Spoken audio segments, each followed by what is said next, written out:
à la DGR là-bas, DGCS ou DGR là-bas. Bien bastillés dans leurs locaux. La particularité avec Yohan, c'est que lui-même était corps habillé. C'est-à-dire que même entre eux, ils se toro entre eux. Au B2, merci. Où en sommes-nous avec les résultats de l'enquête de Yohan Bunda? On a vu Oligui aller chez les parents de Yohan Bunda expliquer comment est-ce que c'est normal de passer quelqu'un à tabac, d'enfoncer sa tête dans une bassine d'eau, de le bastonner copieusement. On l'a vu. Ils en sont où? Où en êtes-vous avec les enquêtes concernant le crime de Yohan Bunda? Jusqu'à aujourd'hui, chacun va qu'à ses occupations comme si rien n'avait jamais existé. Mais nous avons quand même été libérés. Nous avons des disparitions depuis pratiquement 2 semaines ou 1 semaine. Les gens disparaissent. Les gens meurent sans que personne ne dise quoi que ce soit. Nous sommes en 5e République. On est censé avoir été libérés. Bonsoir le Phénix. Le Phénix, toi tu es niveau 1 chez moi et ton badge est même éteint. Hein? Jusqu'à quand? Je ne parle pas du petit frère de Thibaut Adjatis qui a été copieusement bastonné. Si on vous demande que, si on leur pose la question que vous avez bastonné le frère de Thibaut Adjatis, pourquoi? Ils ne seront pas capables de vous dire pourquoi est-ce qu'ils ont bastonné le petit frère de Thibaut Adjatis. Vous avez Stempy. Tout ce que je vous cite là, ça ne se passe pas sous Ali Bongo, hein. Parce que c'est Ali Bongo qui était le monstre. Puisque le monstre est parti, en réalité, on ne devait plus vivre ça.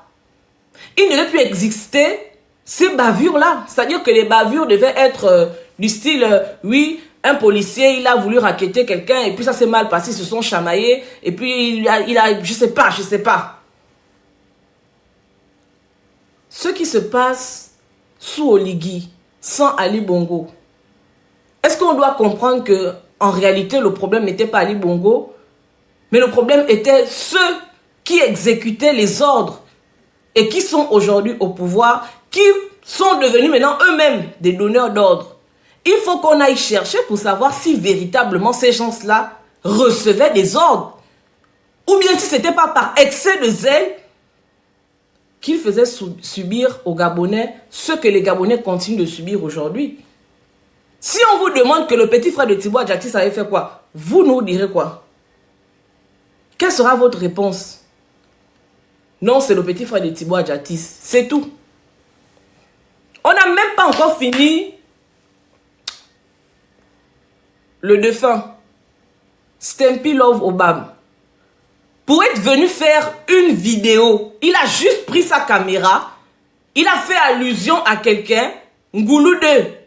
C'était ça, son crime.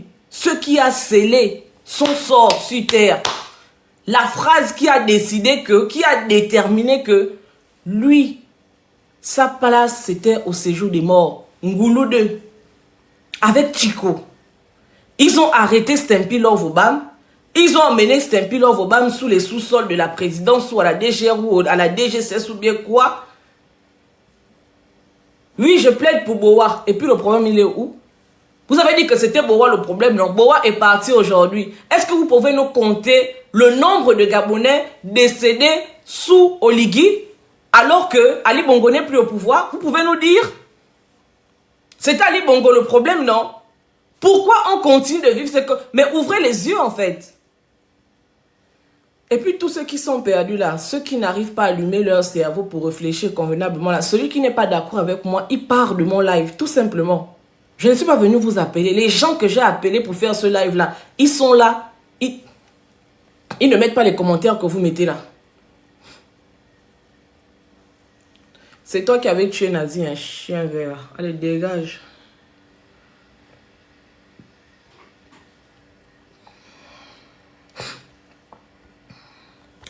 Stempy Love. Ils ont amené Stempy Love à la DGCS ou à la DGR.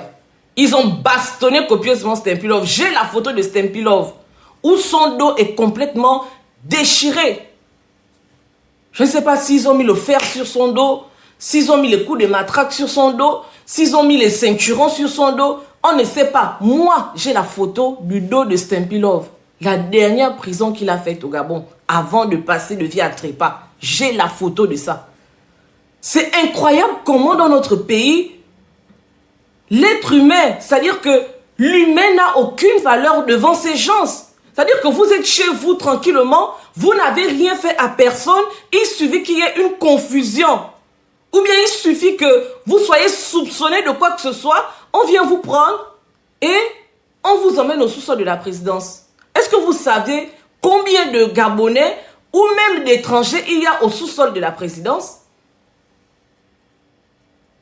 Est-ce que vous savez combien de Gabonais, au moment où on parle là, au moment où nous sommes là en train de tapoter le live, est-ce que vous savez combien de Gabonais sont au sous-sol de la présidence? Parce que la coiffure des Zita Oligui, je vais revenir sur ça, hein. Parce que le maquillage des Zita Oligui n'a pas été fait correctement, on va aller prendre sa maquilleuse, pardon, on l'emmène au sous-sol de la présidence, elle se fait bastonner là-bas.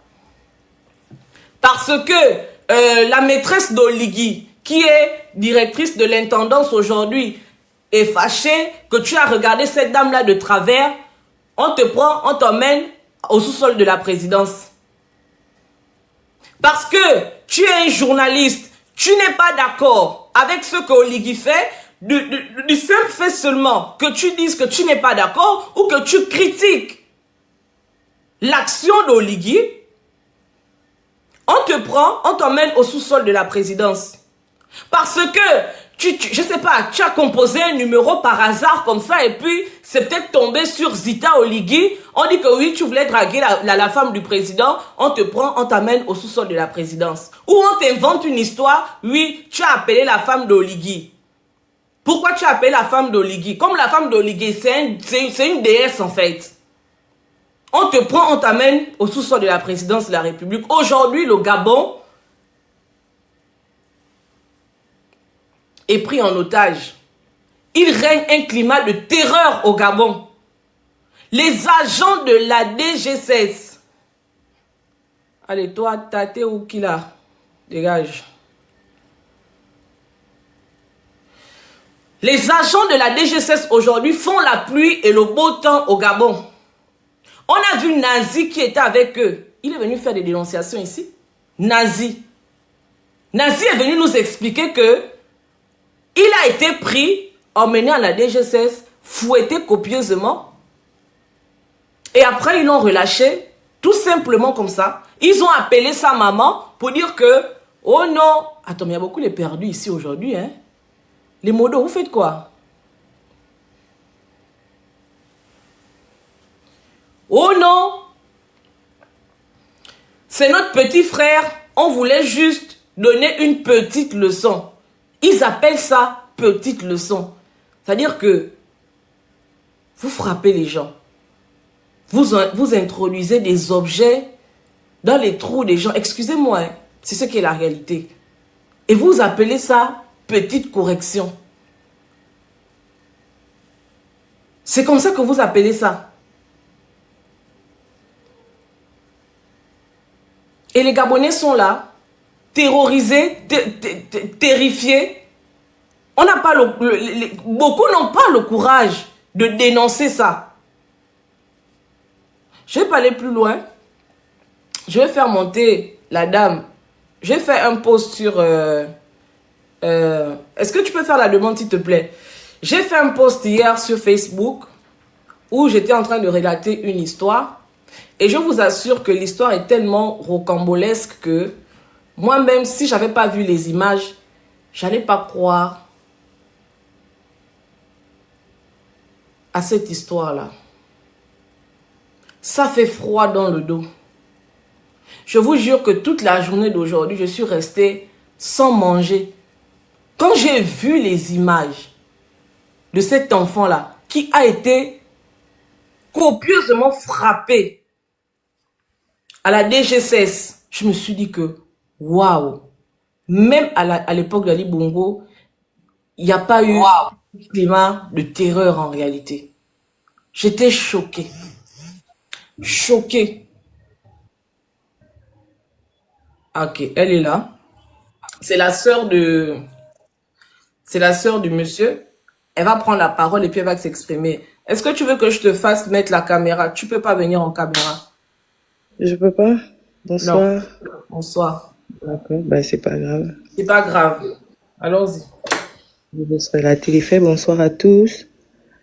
Je suis la sœur de Monsieur Ayamivo, qui a été injustement molesté par les agents de la DGSS hier, mercredi 20 août 2025. Je suis là pour relater les faits.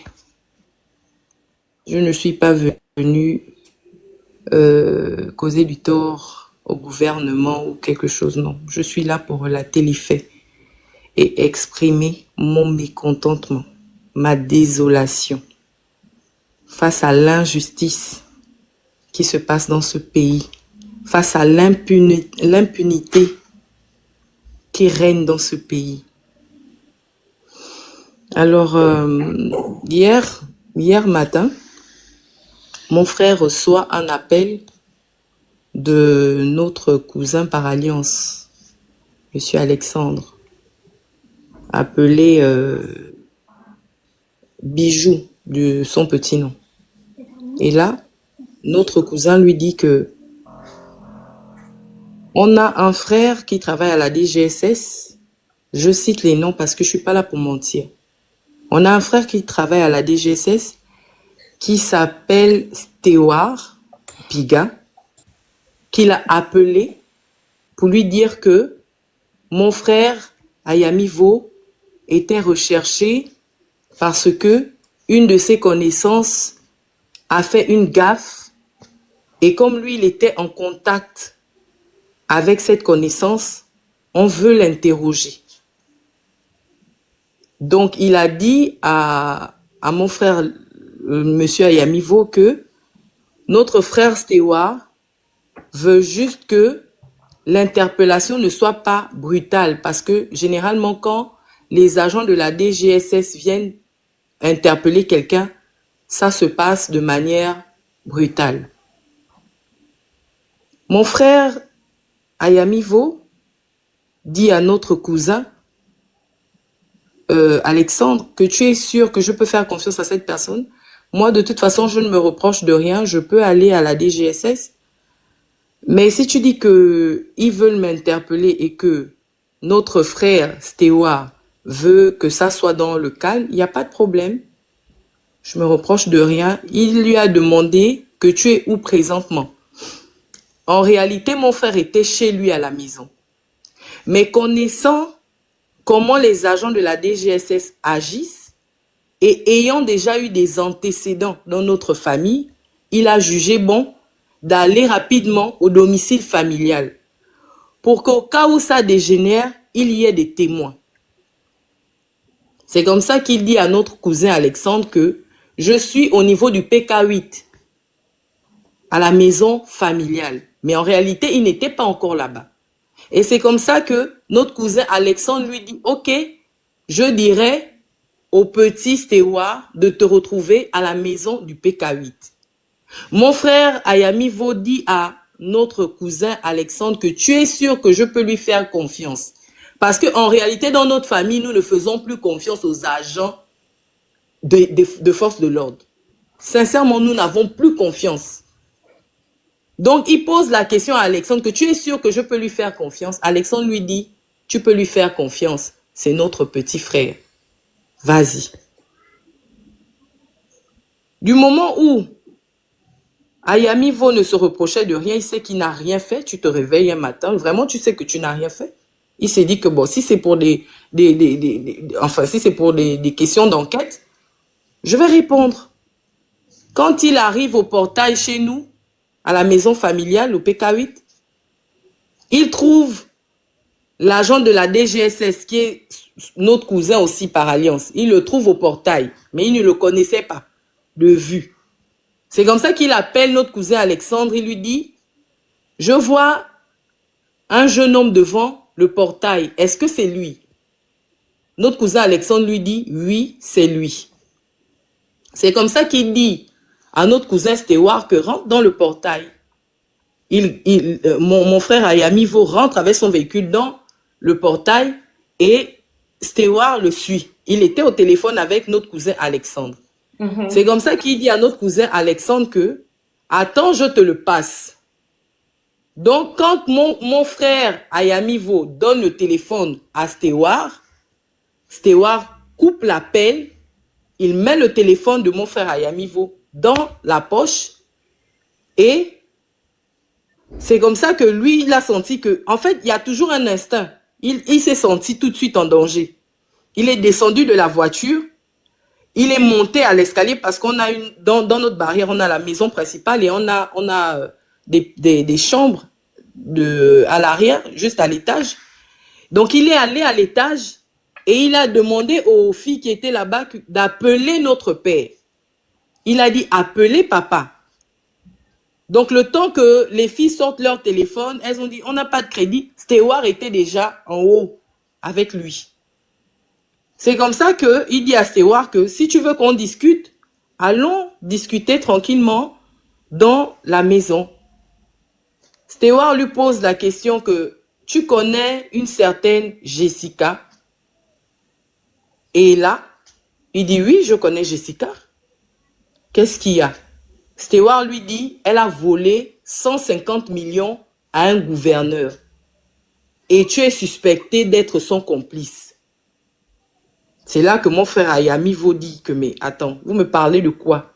Quels 150 millions? 150 millions de quoi? Ça s'est passé quand? Le temps même qu'il pose la question, Stewart avait déjà dit à ses collègues que c'est bon, il est là. Le temps même qu'il pose les questions, les agents de la DGSS étaient déjà dans notre portail.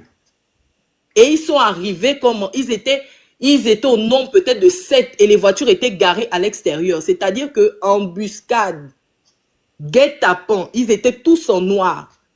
Et là, les filles ont commencé à être paniquées. Elles ont posé la question, mais qu'est-ce qui se passe? Qu'est-ce qui se passe? Pourquoi vous l'arrêtez? La première fois, ils n'ont pas d'abord parlé. Ils ont attrapé mon frère Ayamivo et ils l'ont emmené de force dans le véhicule. Mais il avait la clé de sa voiture dans la poche. Il y a un qui a pris la clé de la voiture. Il est revenu dans la barrière pour démarrer le véhicule de mon frère Ayamivo et partir avec. À ce moment-là, les filles ont posé la question que, mais vous le prenez pourquoi? Et eux, ils répondent aux filles qu'on le prend parce que il y a une jeune fille avec qui il est en contact qui a commis un assassinat du côté de Port-Gentil. Donc, on le prend juste pour des raisons d'enquête. Ils n'ont pas, les filles ont demandé, mais vous êtes qui? Parce qu'on veut savoir si c'est la police, si c'est la DGR. On a déjà eu ce coup. On veut savoir exactement où les retrouver. Et les gars n'ont pas décliné leur identité. Ils sont partis avec mon frère Ayamivo. Dans le véhicule, il y a un agent qui a été reconnu par les voisins. Il y a un agent qui commence à le taper. L'agent commence à lui donner des gifles vraiment, non, mais très violentes. Attends, l'agent qui a été reconnu là, on vous a dit comment il s'appelle? On a dit, mais moi, je préfère pas citer son nom parce que je n'ai pas été directement en contact avec lui. Donc, je préfère ne pas citer son nom. D'accord. L'agent a été reconnu par les voisins parce que ça s'est passé. Nous habitons en bordure de route et il y a des voisins. On a un immeuble juste en face. Il y a des gens en face. Tout le monde a vu. C'était un spectacle désolant. Une humiliation pour Ayamivo qui n'a pas de problème avec les gens. On l'a mis dans le véhicule, dans la voiture. On a commencé à le gifler. Il y a l'agent en question là a commencé à le gifler. Il lui dit, parle. Tu es complice de cette fille, tu as volé l'argent, parle. Il dit, mais je ne sais rien. La fille est dans une autre ville, j'habite dans une autre ville. À quel moment j'ai volé l'argent? On le gifle, on le tape de partout, on roule les coups. Il commence même d'abord à l'étrangler dans le véhicule. Il dit que, mais je ne sais pas de quoi vous parlez. Il décline son identité, il décline ce qu'il fait, il décline qui est son père. Il dit que mon Dieu, je ne suis pas un bandit. Je ne suis pas un bandit. Arrêtez, je ne suis pas un bandit. Jusqu'à la DGSS. Quand ils arrivent à la DGSS, on le fait descendre du véhicule, on le roue des coups avec les matraques. Madame, désolé. Excusez-moi. Oui. Même s'il était un bandit, est-ce que c'est comme ça qu'on doit entretenir les gens? Je ne sais pas. Allez-y. J'en viens. Il le roue des coups avec les matraques qui sont, les grosses matraques là. On commence à le rouer des coups. Il dit que je n'ai rien fait. Je n'ai rien fait. Il me dit, à ce moment-là, j'étais juste en train de prier que Seigneur, qu'il ne touche pas à ma tête. Parce qu'on le tapait au dos et on le tapait aux fesses avec la matraque. Les coups pleuvaient sans arrêt, avec violence, comme si il avait eu un antécédent avec ces gars qui ne connaissaient même pas. Il me dit, ce qui m'a le plus fait mal, c'est qu'arrivé à un moment, il y a un des gars qui m'a étranglé d'une manière où j'ai cru que je devais mourir. J'ai commencé à suffoquer et j'ai commencé à prier à l'intérieur de moi. J'ai dit, Seigneur Jésus, je vais mourir pour une histoire que je ne connais pas. Seigneur, sauve-moi. C'est à ce moment. Il a pris du temps, c'est-à-dire qu'il a tellement duré en l'étranglant et c'était tellement atroce qu'il s'est dit que là, il allait mourir. C'est à ce moment que un collègue à l'agent en question a dit, Joe, arrête. Laisse d'abord le frangin parler. Tout ça là, il avait déjà subi. Il avait déjà subi. Si on vous montre ses parties intimes, vous allez dire que c'est faux. Il avait déjà subi les coups. Et là, le gars arrête de l'étrangler. On lui dit, parle. Il dit, qu'est-ce que je vais vous dire? Je vous dis que je ne connais pas cette histoire. Je ne connais pas une affaire de 150 millions. Je n'étais même pas en contact avec la fille. Je ne suis pas en contact physique avec elle. On se connaît, oui, mais on se parle que sur WhatsApp de temps en temps.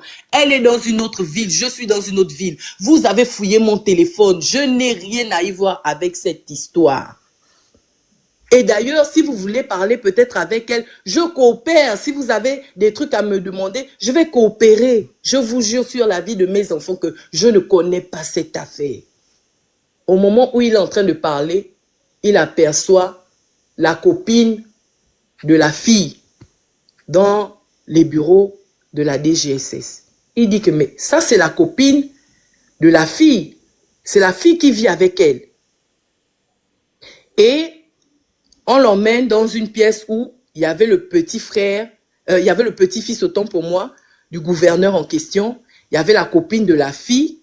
On lui a montré une vidéo dans laquelle la fille était en train de se trémousser, on va dire ça comme ça, sur le monsieur en question.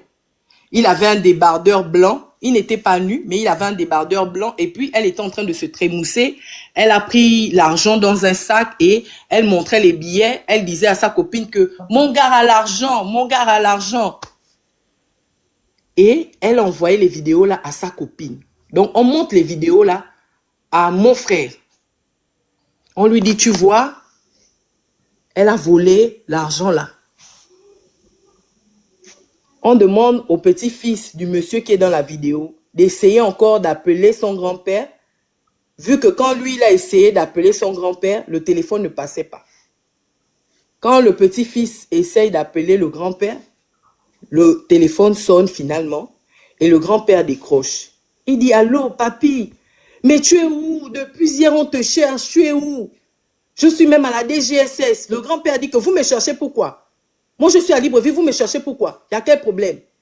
Il dit non, moi je suis occupé. Il raccroche. On demande à la copine de la fille, d'essayer d'appeler sa copine.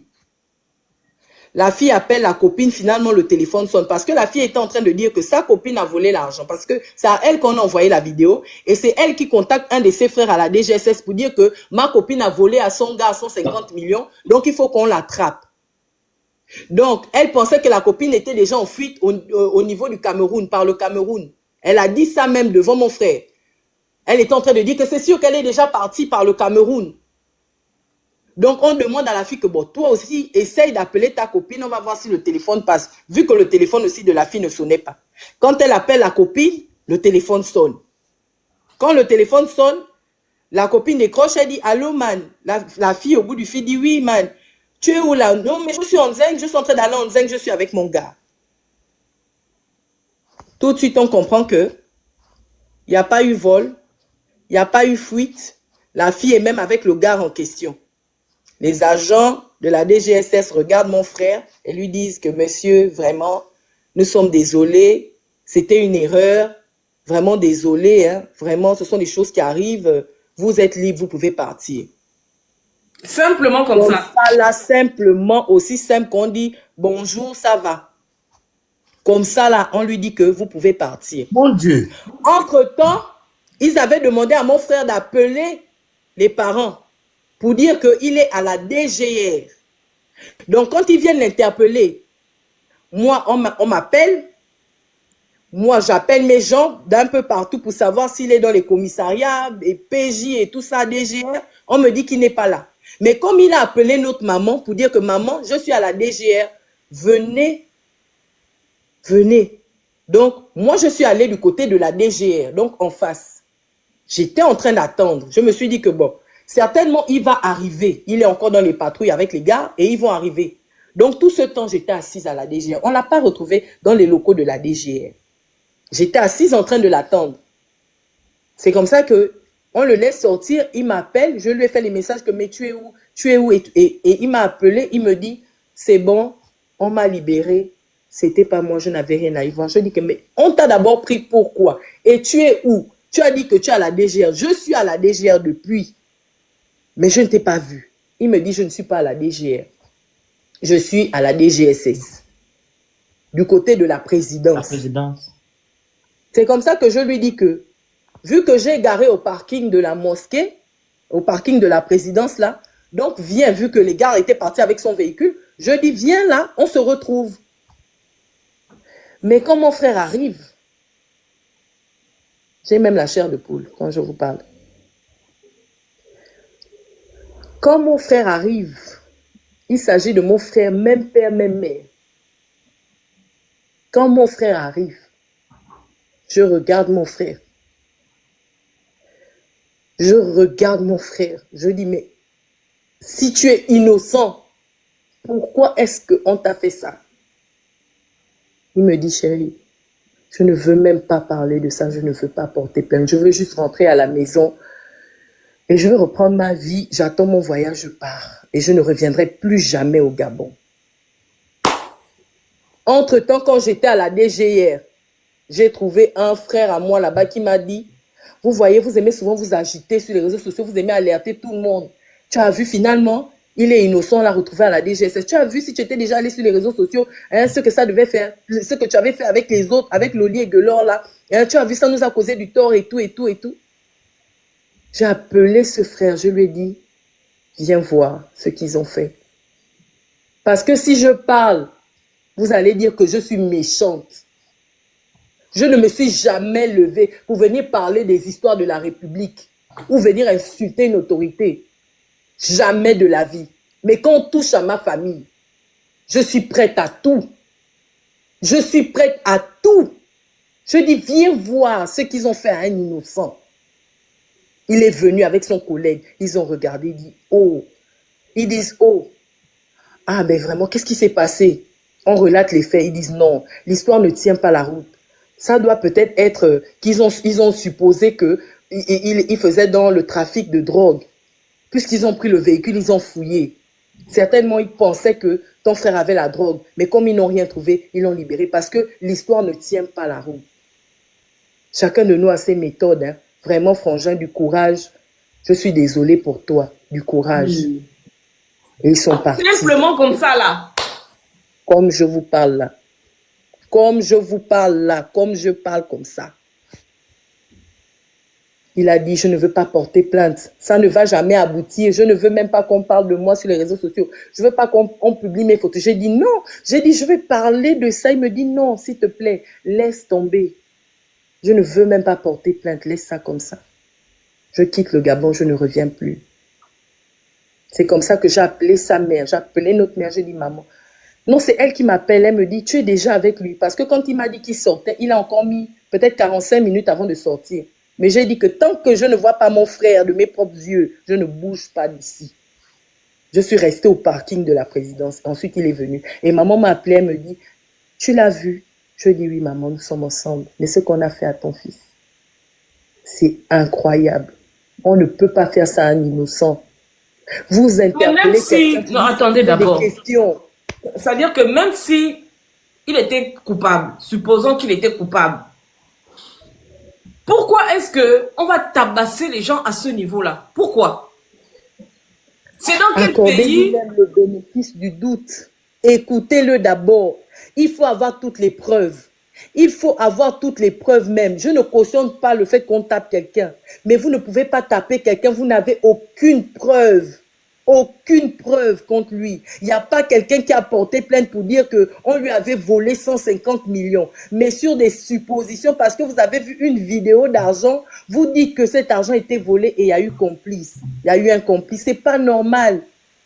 C'est comme ça que sa mère, il dit qu'il ne veut même pas faire affront, il ne veut pas porter plainte, il veut juste rentrer chez lui, retrouver sa vie normale. Maman dit que jamais de la vie. On a fait ça aux côtés de ton père. On a fait ça à tes frères parce que mes deux frères qui avaient été kidnappés, c'est le côté de mon père. Mon père, Gaëtan Ayami, le petit frère de mon père, même mère, qui a été vilipendé sur la place publique, rasé, molesté du côté de la DGR à Franceville, c'est toujours la même famille. Mes deux frères, on est même père. C'est la même famille, toujours les Ayami. Mes deux frères ont été kidnappés dans cette même maison où on est venu prendre Monsieur Ayami Vo. Maman a dit qu'ils ont fait ça avec le côté de ton père. Mais quand ça arrive de mon côté là, quand c'est le fruit de mes entrailles, ça ne s'arrête pas là. Ça ne s'arrête pas là. Jusqu'à l'international, j'appelle tous ses parents à l'international. On va porter plainte. On prendra un avocat au niveau du Gabon. Même si ici ça n'aboutit pas, ça va rester dans les archives. Parce que nous prions un Dieu vivant. Même si ce n'est pas aujourd'hui, mais tôt ou tard, les gens vont payer pour le mal qu'ils ont fait. Allez-y à l'hôpital. Vous faites le certificat qui atteste qu'il a été molesté. Faites les photos. Faites les photos. On va utiliser ces photos-là pour porter plainte. Vu que c'est maman qui avait parlé, il était obligé d'exécuter. Nous sommes allés du côté de l'hôpital militaire. Les médecins ont fait le constat. On nous a fait l'attestation. On a fait les photos. Et étant donné que les gens demandaient pourquoi est-ce qu'on l'avait arrêté, c'était public. Tout le quartier était informé. On nous posait des questions. On a mis tout le rapport dans les groupes. Parce qu'on ne pouvait pas expliquer à tout un chacun. On a mis tous les rapports dans les groupes. Et c'est arrivé sur les réseaux sociaux et la suite, nous en sommes là. Mais moi, ce que je veux dire aux gens de la DGSS, je ne sais pas ce que les Ayami vous ont fait. On n'a pas occupé un poste ministériel, on ne vole pas l'argent de l'État. Vous avez fait ça avec Guelor et Loli Ayami. Ils sont sortis de là. 13 jours, on les a cherchés. Pendant qu'on était en deuil, on avait perdu nos tantes. 13 jours, on les a cherchés, vous les avez relâchés. On a dit, on ne vient plus faire le bruit. Ils sont là. Il faut dire dans quel état les deux frères d'abord ont été retrouvés. Ils avaient été molestés. La maison traumatisée. Mes frères ont fait plus de 2 semaines enfermés sans voir la lumière du jour. Ils avaient peur de sortir. Surtout Guelor. Il avait peur de sortir. Quand il entendait même un bruit, il se cachait. Un grand garçon, quand il est sorti, il avait déjà 39 ans. Un grand garçon de 39 ans. Quand il entend un bruit, il a peur. Ils ont été traumatisés. Mais on a dit, ça ne sert à rien de faire encore le bruit. Ils sont vivants, c'est bon. On a payé, c'est moi, c'est mon argent. C'est moi qui ai emmené mes frères à l'hôpital, faire les examens, faire tout ce qu'il y avait à faire. C'est avec mon argent. Vous avez pris Gaëtan Ayami, vous avez dit c'est un délinquant, c'est comme ça, c'est monté, c'est descendu.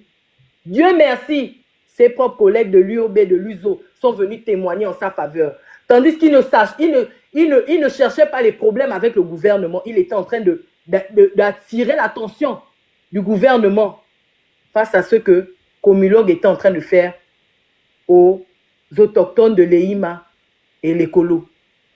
Vous l'avez vilipendé sur la place publique. On l'a rasé, on l'a molesté. On n'a pas porté plainte. On s'est dit, on ne fait pas affront au gouvernement, on reste tranquille. On ne fait pas affront au pouvoir en place, aux militaires, à la DGSS ou quoi, on reste tranquille. Du moment où il est sorti, c'est bon. Dans la même famille, le même sang, vous venez encore prendre une quatrième personne. Comme si vous avez déjà entendu que un Ayami a volé l'argent, a détourné l'argent du gouvernement ou bien a insulté, je ne sais pas, une autorité du pays ou est venu chercher les problèmes. Vous avez quel problème avec les Ayami? Vous avez quel problème avec notre famille? Depuis cette 5e République, depuis 2023, nous on vivait dans ce pays-là, personne ne nous connaissait. Personne. On ne cherchait pas les problèmes aux gens. On est resté bien silencieux. Dans l'anonymat, on vivait tranquillement notre train-train quotidien. Personne ne nous connaissait. Mais depuis 2023, que ce pouvoir en place est arrivé et que la DGSS a le pouvoir, les Ayami sont l'objet d'une maltraitance qui ne dit pas son nom. Vous savez ce que vous avez encore réveillé en nous?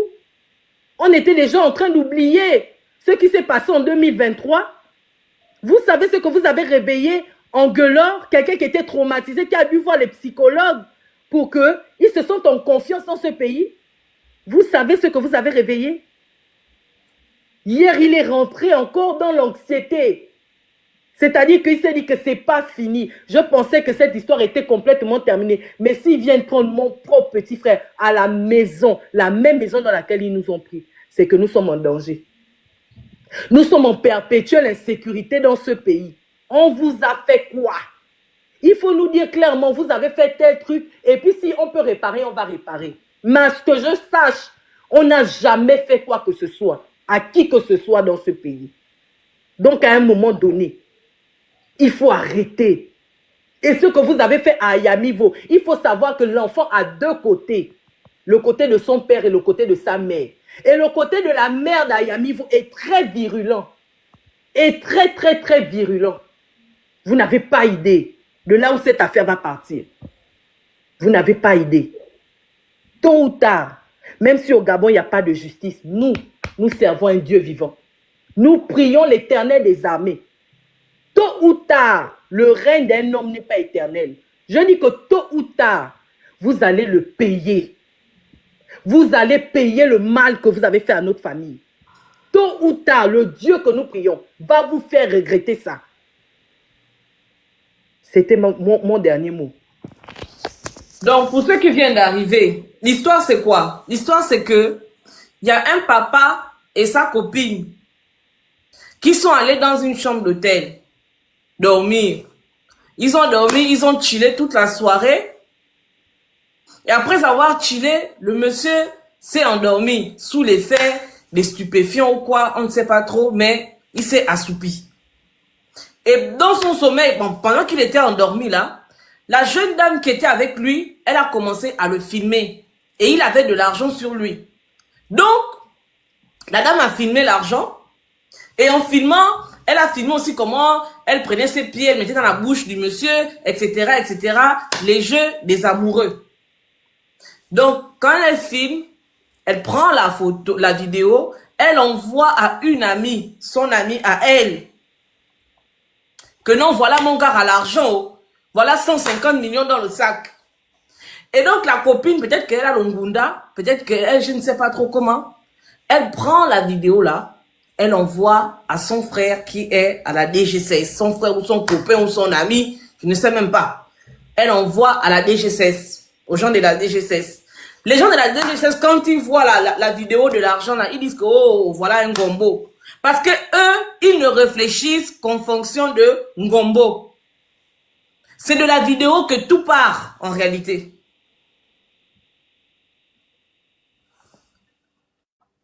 Certainement, le roi, le regard du roi. C'est de la vidéo que tout part. Ils ont vu une vidéo où il y avait plein d'argent. Ils se sont dit que voilà le butin. On n'a pas travaillé, voilà l'argent gorille. On va aller seulement chercher. Ils n'ont pas cherché à savoir, ils ont posé des questions à la dame. La dame leur a dit que... Non, en fait, c'est eux qui posent la question à la jeune dame qui envoie la vidéo que... Mais quand une jeune fille vole l'argent comme ça veut dire que elle a forcément un homme complice avec elle. Et toi, tu penses que qui pourrait être le complice de la jeune femme là? Est-ce que tu ne connais pas un de ses amis, un de ses copains qui pourrait être son complice à elle? Dans la folie, elle sort le nom de Gaëtan Vaux. Elle dit que non. Je sais que son gars, son ami avec qui elle reste, c'est Gaëtan. Pardon, je dis Gaëtan. Ayami Vaux. Ils disent que bon, c'est comme ça. Voilà. Allons-y. Donc, eux, ils se lèvent sans faire aucune enquête, sans ouvrir aucune enquête, sans rien. Parce que c'est eux les dieux du Gabon. Les mêmes gars de la DGSS là, que Nazi est venu crier leur nom sur les réseaux sociaux ici là, que c'est des escrocs, c'est des bandits, c'est des corrompus, c'est des voleurs, c'est des gangsters. C'est-à-dire que même après l'histoire de Nazi là, si vraiment on avait des dirigeants sérieux, je crois que la cellule DGSS là, ou la direction DGSS là devait être fermée pour un moment. Si on était dans un pays sérieux, le temps de recruter des personnes normalement constituées pour aller travailler dans cette direction-là. Comment se fait-il qu'à chaque fois, on se plaint de ces gens-là, mais Oligui, bien sûr, mais Oligui ne sanctionne pas ces gens-là. Moi, j'ai mené mes enquêtes et je vous dis que j'ai les photos de tout le monde, que ce soit le gouverneur, que ce soit la fille qui dormait avec lui, qui a mis ses pieds dans la bouche du gouverneur là. Que ce soit celle qui a envoyé les photos aux gens de la DGSS, que ce soit même les gars de la DGSS eux-mêmes. J'ai passé toute la journée à vous chercher sur les réseaux sociaux. Et les mêmes gens que Nazi citait là, les Adebayor, ils sont dans le coup. Les gens que Nazi citait tous les jours, oh Adebayor est dans le coup. Les mêmes gens de la DGSS. Vous vous levez comme si vous êtes piqué par je ne sais pas quoi. On dit vous êtes possédé. Vous avez quelque chose qui ne va pas en fait. Ce que vous prenez là, franchement, ça ne vous va pas. Ils se lèvent comme ça là. Ils partent chercher quelqu'un qui n'a, je ne sais pas, qui n'est ni de près ni de loin relié à cette histoire là. La base quand même aurait été quand même de checker même le téléphone de Ayami pour savoir si effectivement il y avait eu une conversation récente entre lui et la dame. Minimum en fait. Minimum. Le monsieur, vous prenez le monsieur, dans ce moment, quand ils prennent le monsieur, ils commencent à bastonner le monsieur dans la voiture. Ça veut dire qu'ils n'ont aucun élément, aucun début de preuve pour affirmer que Ayami est en intelligence avec la petite bordelle là, qui mène sa vie de louga.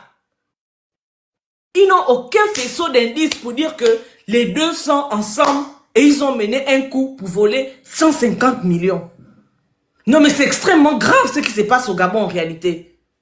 Mais personne n'est en sécurité au Gabon. Vous qui montez sur des panels pour venir insulter les gens, bien qui venaient dans les commentaires pour dire aux gens que vous faites le bruit. Est-ce que vous réalisez le degré de dangerosité dans lequel vous vivez au Gabon? Le degré d'insécurité, c'est-à-dire que au lieu d'avoir peur des braqueurs dans la rue, vous avez peur. Vous devriez avoir peur des gens de la DGSS, des gens de la PJ, des gens de la BAC, parce que c'est désormais eux les braqueurs au Gabon. C'est désormais eux qui font la loi, la pluie et le beau temps. Ils prennent le pauvre monsieur, ils l'emmènent dans la voiture, commencent à bastonner le monsieur là. Sans rien, sans cause, sans rien. Juste parce que ils ont calé dans leur tête de moineau, dans leur cervelle en compote là, ils ont calé dans leur tête que le monsieur, c'est un gars qui a volé 150 millions, là où il est là, il paie 150 millions. Si on tord un peu son cou, il va nous dire où est l'argent. On va aller récupérer l'argent et puis on va se partager l'argent entre nous. C'est ce qu'ils ont fait quand ils sont allés au domicile de Nazi, chez le papa de Nazi. Ils ont récupéré au domicile du papa de Nazi 50 millions qui se sont partagés entre eux. C'est leur habitude. Ils sont partis, ils ont bastonné le pauvre monsieur. Je vous dis que si vous voyez les photos, aucune mère, aucune sœur, aucune compagne ne peut voir ces photos-là et ne pas pleurer en fait.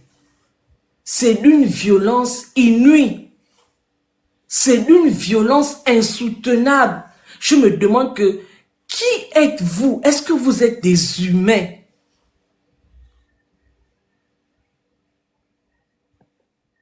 Est-ce que vous êtes des humains?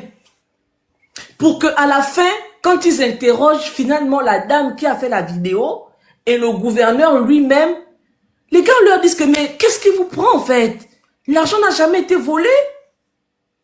C'est l'argent est avec moi. La petite, c'est ma go. On était dans notre chose. D'où est-ce que vous sortez que l'argent a été volé? Maintenant, face à ça, vous dites quoi? Vous, les gens de la DGSS là. Je ne sais pas, le Phénix, est-ce que tu veux parler? Alors, Après, nombre d'abonnés. Apparemment, tapotez le live, s'il vous plaît. Tapotez le live. vous avez été libéré le 29 août 2023 par un groupuscule de personnes qui sont aujourd'hui pour vous des Saint Thomas ou du moins des libérateurs. Et parmi ces libérateurs-là, vous avez un Dieu qu'on appelle Olenyama qui vous a dit que votre restauration ainsi que vos instructions seront restaurées. Quand on écoute ce genre de choses, ce genre de pratiques, dans la 5e République, est-ce que vous avez été libéré? Moi, on nous dit que non, c'est quand Ali Bongo était président, c'est là qu'on torture les gens, etc. Pourquoi dans la 5e République, il y a ce genre de sévisme? Sachant que dans votre constitution, vous allez voter le 16 novembre 2024, là, l'article 12 et l'article 11 dit ceci. Nul ne peut être humilié, maltraité, torturé, ni faire l'objet de traitement ou de peine, CRUELS, inhumain ou de dégradation, même lorsqu'il est en état d'arrestation ou d'emprisonnement. Quand est-ce qu'on va appliquer les lois au Gabon? Donc vos lois là sont juste pour faire en fait c'est pour comment dire, remplir les cahiers ou je sais pas quoi. Quand est-ce qu'ils vont appliquer les lois? Quand est-ce que votre restauration de votre dignité sera effective dans la 5e République? Pourquoi vous faites ça? Vous prenez les gens dans vos milices ou je ne sais pas quoi, les illettrés notoires, ou bien les gens qui ont raté leur vie dans leur famille. Ce sont ces personnes-là qui vont dans ces organismes, ces milices-là, pour aller faire du n'importe quoi. La DGS qui est censée garantir la sécurité de l'État et protéger les citoyens, et ils sont par contre là pour malmener les gens, dépouiller les gens, incriminer les innocents. Parce qu'il y a beaucoup là qu'ils ont mis du tort sans qu'ils ne soient coupables. Pourquoi vous faites ça? C'est ça la 5e République? Et les Gabonais n'arrivent pas à porter plainte. Parce qu'ils vont aller où? Ils vont se plaindre chez qui? La justice est instrumentalisée. Tout est instrumentalisé. Il faut avoir le nom. Il faut être avec Oligui. Imbécile que tu sois. Le bruit de ton père. Toi qui dis le bruit là. Là, nous azout. J'ai pris que ça arrive à ton parent, à ton frère, ou à ta mère, ou à ton oncle, ou à ton fils même que tu as mis au monde. Vous mettez le Gabon à côté. À toute ta vous mettez le Gabon à côté parce que vous protégez quelqu'un. Tu veux écrire le bruit. Donc pourtant il est logique qu'on prenne innocent, on va le torturer. On vient dénoncer, tu dis le bruit. Quand est-ce que l'homme gabonais va sortir du sommeil, ou du moins, l'homme gabonais saura que quand est-ce que l'homme gabonais va se dire aujourd'hui que non, il est temps que je me réveille, que je puisse mettre mon Gabon en avant et mettre les hommes en arrière. Parce que c'est vous au Gabon. Vous n'aimez pas le Gabon, vous aimez par contre l'homme qui est à la tête de votre pays. Et ce qui arrive à Cloque aujourd'hui va arriver à Claque à demain matin. Même l'homme qui est à la tête du pays, il ne l'aime pas. Parce que quand Ali Bongo était là, ce sont les mêmes qui étaient derrière Ali Bongo. Aujourd'hui, Ali Bongo est parti. Tu les vois encore derrière Ali Bongo. Ils sont maintenant derrière Oligui, non? Même Oligui, ils aiment l'argent. Ils aiment les intérêts. leur procurer. Mais bien sûr, comme ceux qui sont au pouvoir, ils sont là juste pour l'argent. Et les gens qui sont autour d'Oligui sont là pour l'argent. Les gens qui le soutiennent sont là pour l'argent. L'état de droit. Sylvia Bongo est venu dire ici que non, on a torturé son fils et elle. Celle qui était première dame, elle est venue dénoncer. Ils ont dit qu'on ne fait pas ça là-bas. Voilà maintenant un Gabonais lambda qui n'a pas causé de corps à qui que ce soit. On a pris. On est parti le tortor. Et comme ils ont su que non, le monsieur n'est pas le coupable, on dit non, vas-y. Non, on a juste, on s'est trompé. Ah bon? Vous savez ce que vous avez fait à ce jeune homme-là, psychologiquement? Ce que vous avez fait à ce jeune homme-là, psychologiquement. Voilà pourquoi il n'y a pas de psychologue au Gabon. Parce que vous banalisez tout. Je pense que tous les Gabonais qui sont au Gabon là, ils doivent aller voir un psychologue. Parce que la vie que nous vivons dans notre pays, c'est l'enfer. Vous avez atteint la matière grise de ce jeune homme-là. Dommage et intérêt. Vous devez aller porter plainte, madame. Il ne faut pas laisser cette affaire.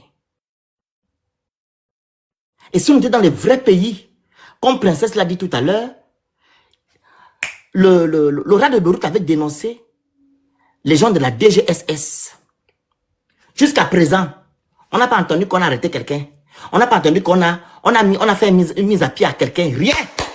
Ils sont là, ils font le même travail. Ils passent le temps à traumatiser les gens dans le Gabon. Parce qu'ils se disent que non, ils ont la tête de leur pays, un militaire. Ils font la pluie le beau temps. Il faut aller porter plainte. Vous portez plainte au Gabon, vous portez plainte en France, vous portez plainte partout.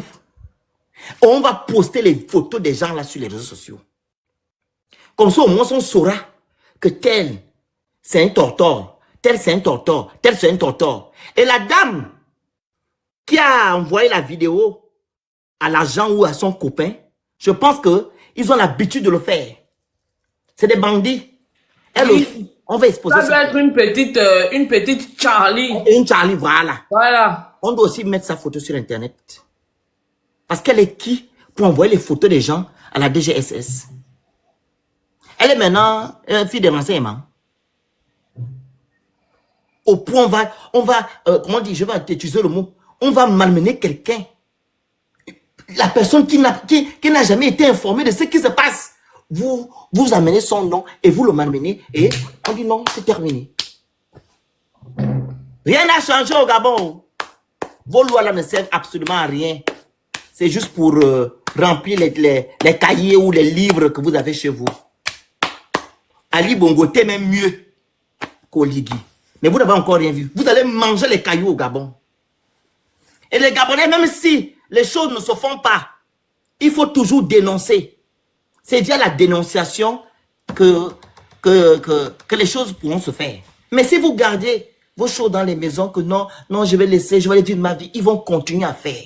C'est ça. Il faut 1, 2, 3, 5, 6, 7, 10, 20 dénonces. Ils vont retourner d'un pas. Il y a un audio. Terminé. Il y a un audio que un membre de la famille a fait. Il faut partager l'audio là. Il faut dénoncer ça. Ne nous taisons pas. Ne vous taisez pas. Parce que vous allez vous taire. Ils vont se nourrir. Ils vont se nourrir de votre peur. C'est votre peur là. C'est ceux qui les nourrissent, c'est ceux qui les rendent encore plus forts, qui leur donnent plus de courage de faire ce qu'ils font là. Parce que si on les dénonçait,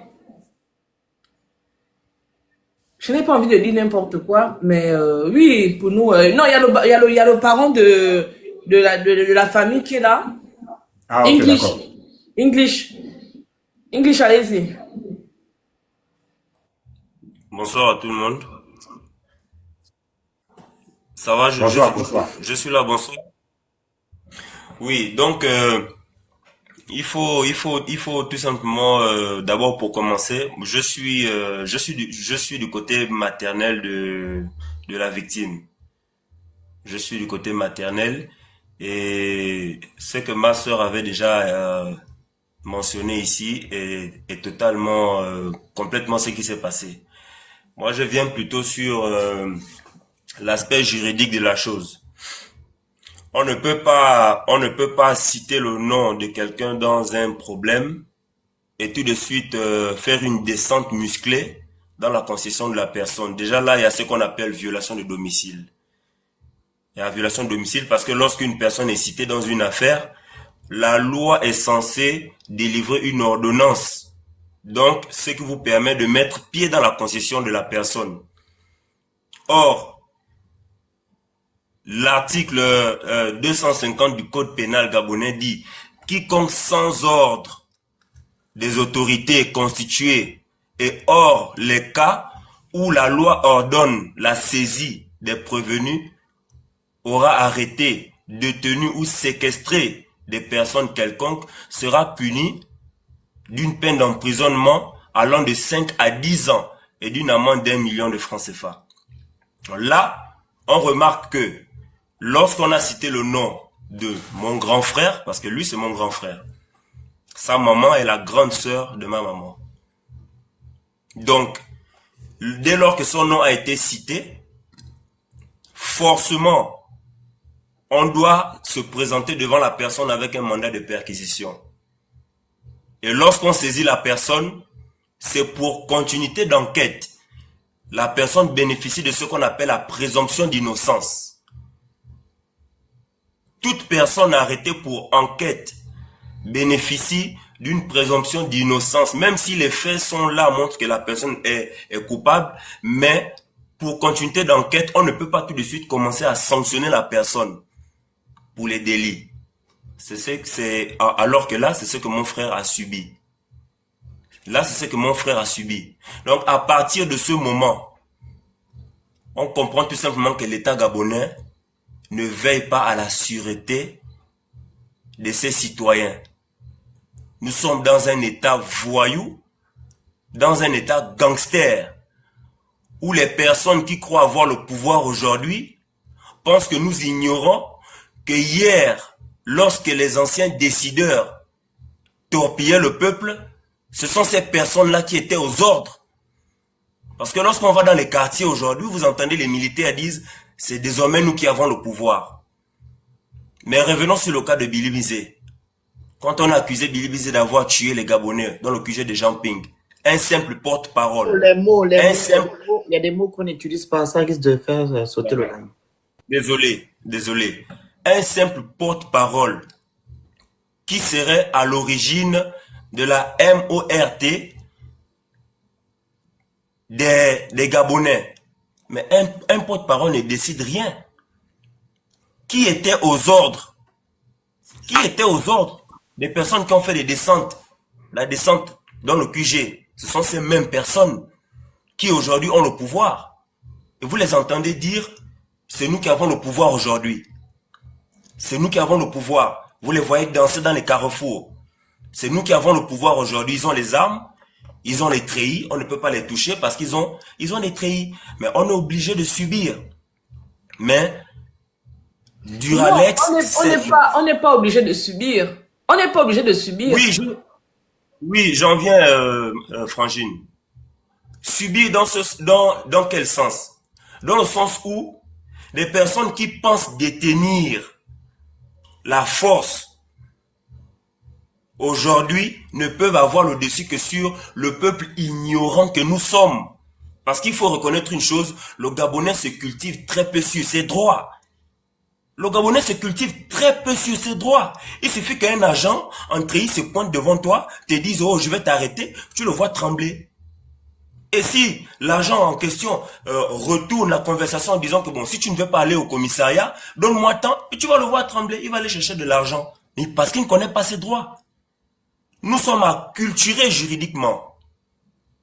Ça, c'est ce qui est des agents de la DGSS qui ont fait leur descente musclée chez ma mère au niveau du PK8. L'article 252 dit « Quiconque aura mis ou reçu en gage une personne, quel qu'en soit le motif, sera puni d'un emprisonnement de 3 mois à 2 ans et d'une amende de 24 à 120 000 francs CFA. » Moi, j'estime que mon grand frère a été mis en gage. Pourquoi? Parce que lorsque on saisit la demoiselle, la copine en question de Jessica, les gars de la DGSS vont lui poser la question, est-ce que tu ne connais pas quelqu'un avec qui elle est en contact? Moi, j'estime que ils n'ont pas saisi mon frère parce qu'il était complice. Ils ont mentionné la complicité juste pour jouer avec les mots. Sinon, il était question de le prendre en gage pour faire sortir Jessica en question de son trou. Il fallait le prendre en gage pour sortir Jessica de son trou. Ça, c'est ce qui se passe. Maintenant, la fille, la copine en question est condamnable à partir de quel moment? Il y a dénonciation calomnieuse. Et l'article 282 du Code pénal stipule que quiconque fait une dénonciation calomnieuse contre un ou plusieurs individus aux officiers de justice est passible d'une peine d'emprisonnement de 6 mois à 5 ans et d'une amende de 24 à 500 000 francs CFA. Mais le problème, c'est quoi? Nos corps aujourd'hui sont constitués de parvenus, si je peux le dire. Parce que lorsque vous allez aux États-Unis, lorsque vous allez même en France, pourquoi est-ce que les lois sont respectées? Parce que on fait quoi? On suscite la culture de l'amour de la patrie d'abord. Un individu rentre dans un corps de défense ou bien dans les forces de l'ordre pour protéger d'abord le patrimoine humain, le patrimoine économique, le patrimoine politique, le patrimoine militaire de son pays. C'est d'abord ça la mission première. Or, nous au Gabon, on rentre dans l'armée parce que on aurait abandonné les cours en 4e, en 5e, en 6e, en fumant le chanvre partout, des personnes qui ont déjà des casiers judiciaires pleins, qu'on arrive quand même à intégrer par voie politique, sous recommandation de XY personnes. Mais vous pensez que ces personnes-là, lorsqu'elles sont dans les corps, elles viennent pourquoi? Elles se contentent des salaires. Mais si le salaire ne suit pas, s'il y a des frappes, ça moi j'appelle ça des frappes. Parce que lorsqu'ils ont traqué mon frère, ce n'était pas pour l'amener devant la justice. Puisqu'ils ne sont pas venus avec un mandat de perquisition. Le mandat est délivré je crois par la cour, si je ne me trompe pas. Le mandat est délivré par un magistrat ou bien par le procureur ou bien par le président du tribunal, je crois. C'est lui qui vous donne cutus à aller saisir la personne. Mais s'ils ont fait ça, c'est comme ils ont l'habitude de dire, comme ma soeur princesse venait de le mentionner, ils ont cette habitude-là pour faire des frappes. Lorsqu'ils entendent qu'il y a de l'argent là-bas, ils viennent, ils prennent l'argent et puis ils effacent les traces. S'il y a possibilité de terminer avec toi au sous-sol, mais on termine avec toi pour que jamais l'affaire n'éclate. Mais ils sont tombés sur la mauvaise personne. Ils sont tombés sur la mauvaise personne parce que je pense qu'à l'heure où nous parlons, les couloirs les plus intimes du palais sont au courant de ce qui se passe. Et ça ne va pas s'arrêter là. Cette affaire ne va pas s'arrêter là. On ne peut pas porter atteinte à la pudeur de quelqu'un qui vit dignement. Mais personne ne connaît ni la famille maternelle ni la famille paternelle de Lévi Ayami. On ne meurt pas de faim chez nous. On n'a pas de parvenus chez nous. Nous sommes tous des intellectuels. On ne meurt pas de faim chez nous.